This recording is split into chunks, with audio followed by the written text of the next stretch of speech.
जरा सोचिए कि आपने मेहनत करके परीक्षा दी, लेकिन महीने दर महीने बीत जाते हैं और उसका रिजल्ट ही नहीं आता। अगर आपने मेरी पिछली कुछ रिपोर्ट्स देखी होंगी तो आपको पता होगा कि एसएससी सीजीएल का एग्ज़ाम जिसका नोटिफिकेशन 2018 में निकला था, उसका रिजल्ट आज तक नहीं आया है।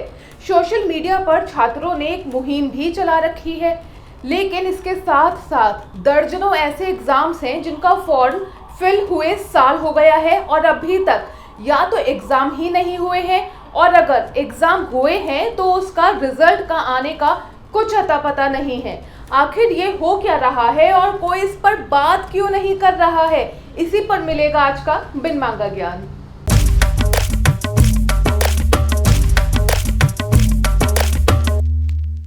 सोशल मीडिया पर छात्रों ने थक हार कर एक कैंपेन चलाया। हर वीडियो के नीचे #speak up for SSC students लिखा तो इनकी बात नज़र में आ गई। लेकिन सच्चाई तो ये है कि दर्जनों ऐसे एग्जाम्स हैं जिनके होने की तारीख या रिजल्ट का कुछ अता पता नहीं है। एक एक करके आपको बताती हूँ कि सरकारी नौकरी पाने के लिए जो एग्जाम्स हैं उनकी दुनिया में कितनी समस्या है, लेकिन किसी के कान पर जूं तक नहीं रेंगता है। एसएससी CHSL 2018, इस एग्ज़ाम के लिए नोटिफिकेशन आता है 5 मार्च 2018 को। टीयर 1 यानी कि एग्ज़ाम का पहला चरण होता है उसी साल जुलाई में। टीयर 2 यानी कि दूसरा चरण होता है अगले साल यानी 2019 के सितंबर में। फरवरी 2020 में रिजल्ट तो आता है, लेकिन करीब 4000 छात्रों के आते हैं 0 नंबर। जी हाँ, 1, 2 या 3 नहीं, 0। और बोला जाता है कि उन्हें 0 नंबर मिला है अनफेयर मीन्स का इस्तेमाल करने की वजह से।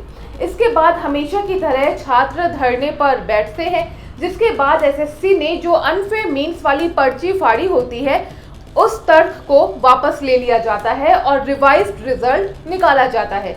ज़रा सोचिए, अगर छात्र प्रदर्शन ना करते तब तो सच्चाई का किसी को कभी पता ही ना चलता। इसका मतलब तो कहीं ना कहीं यही हुआ कि अगर आपको सरकारी नौकरी चाहिए तो प्रदर्शन करना भी आना चाहिए। वैसे आपको बता दूं कि इस एग्ज़ाम का फाइनल चरण यानी कि टाइपिंग टेस्ट की फ़िलहाल कोई डेट अभी तक तो नहीं आई है और एग्ज़ाम के पूरे प्रोसेस को करीब 1.5 साल का वक्त हो गया है। एसएससी MTS 2019, इसका टीयर 1 यानी पहला चरण हो चुका है सितंबर 2019 में, दूसरा चरण नवंबर 2019 में, और उसके बाद एग्जाम्स करवाने वाले अधिकारी शायद छुट्टी पर चले गए क्योंकि तब से अब तक रिजल्ट का कुछ अता पता नहीं है। एसएससी CPO 2019, इसका टीयर 1 हुआ दिसंबर 2019 को और बाकी एग्जाम्स की तरह ही अब टीयर 2 यानी अगले चरण का कोई आइडिया नहीं है कि कब होगा। 2 सेकंड के लिए सोचिए कि क्यों ऐसा हो रहा है कि एक नौकरी की प्रोसेस 2-2 साल तक खिंचती ही चली जाती है। कहाँ है कमी? क्या सिस्टम बदलने का ये वक्त नहीं है, या अब इस घिसे पिटे सिस्टम में छात्र परेशान होते रहें और बाकी अधिकारी एसी की हवा खाते रहें? अब जरा इनकी बात सुनिए। यहाँ पे हर एग्जाम के 4 चरण हो गए, 4 से 5 चरण। पहले आप प्री निकालिए, फिर मेन निकालिए, इंटरव्यू निकालिए, फिर सुप्रीम कोर्ट, हाई कोर्ट निकालिए, फिर सुप्रीम कोर्ट निकालिए, फिर उसके बाद कम से कम 8-10 साल बाद अगर कुछ होता है, ऐसा कुछ रह जाता है जिसके बाद चीज़ें निकल के सामने आती हैं तो भी कुछ संभावना है क्लियर होने की। उससे पहले कोई औचित्य नहीं बनता कि चीज़ें बहाल हो जाएं। सच ही तो बोल रहे हैं। उत्तर प्रदेश में 69,000 सहायक शिक्षकों की भर्ती निकलती है, एग्ज़ाम हो जाता है, कट ऑफ निकल जाता है, उसके बाद करीब 1.5 साल के लिए ये भर्तियां लखनऊ हाई कोर्ट में अटक जाती हैं, फिर हाई कोर्ट से क्लीन होने के बाद सुप्रीम कोर्ट में अटक जाती है। दरअसल इसमें आरक्षण के नियमों का सही तरीके से इस्तेमाल ना किए जाने का आरोप लगा था, जिसकी वजह से ये मामला अटका पड़ा है। मेरा फिर वही सवाल, क्यों एक प्रॉपर ऐसा सिस्टम नहीं बनता कि ये सभी समस्याएं वक्त पर सॉल्व हो जाए या ऐसी समस्या आए ही नहीं। लेकिन नहीं, हमें तो अब ऐसी खबरों को सुनने की आदत हो चुकी है कि फला एग्जाम का रिजल्ट कोर्ट में अटका पड़ा है, फला एग्जाम में चीटिंग हुई इसलिए छात्र प्रदर्शन कर रहे हैं। हमारे लिए तो अभी एक नॉर्मल बात हो चुकी है। यूपी में ही VDO यानी विलेज डेवलपमेंट अफसर का फॉर्म निकलता है 2018 में।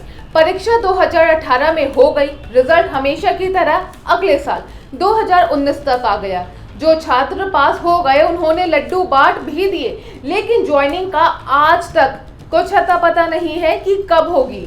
मैं समझ रही हूँ कि शायद आप सोच रहे होंगे कि एक न एक दिन तो रिजल्ट आ ही जाएगा, वो मुझे भी पता है, लेकिन इतनी देरी की वजह से तमाम तरह की दिक्कत आती हैं छात्रों के जीवन में। जैसे अगर 2018 के एग्ज़ाम का प्रॉपर रिजल्ट 2019 तक नहीं आता है तो वही छात्र 2019 का एग्ज़ाम भी देगा। और कई ऐसे एग्ज़ाम्स हैं जैसे कि एसएससी जिसमें कि वेटिंग लिस्ट का भी कोई प्रावधान नहीं है। ऐसे में सीट्स वेस्ट हो जाती हैं। उस गरीब छात्र को 1 या 2 नंबर से नौकरी नहीं मिल पाती है जो शहर में आकर एक छोटे से 3000 रुपए के कमरे में गुजारा कर रहा है। उन छात्रों की मानसिक हेल्थ पर इसका असर पड़ता है। 2-2 साल तक सिस्टम में सड़ने के बाद उन्हें लगने लगता है कि कहीं हम में ही तो कोई कमी नहीं है जो ऐसा हो रहा है, कहीं हमने ही तो ज़्यादा बड़े सपने नहीं देख लिए थे। बिहार एसएससी इंटरमीडिएट का फॉर्म भरा जाता है 2014 में और प्रीलिम्स एग्ज़ाम होता है 2018 में। 4 साल के बाद मजाक चल रहा है यहाँ। 4 साल बाद तो मुझे ये याद नहीं रहेगा कि मैंने कभी कोई फॉर्म भी भरा था। बीपीएससी सिविल इंजीनियर की भर्ती की शुरुआत 2017 में हुई, लेकिन आज 2020 चल रहा है और इस प्रोसेस का कोई अंत नहीं हुआ है। बाकी इस दौर में जिसके पास भी नौकरी है वो अपने आप को बहुत ही खुशकिस्मत समझे। मैं तो कहूँगी कि मंदिर में नारे वगैरह चढ़ाते रहे कि इस दलदल से निकल गए। बाकी तालियां और थालियां बजाते रहिए और अपनी राय कमेंट बॉक्स में देते रहिए। मैं एक एक कमेंट ध्यान से पढ़ती हूँ। एबीपी न्यूज़ आपको रखे आगे।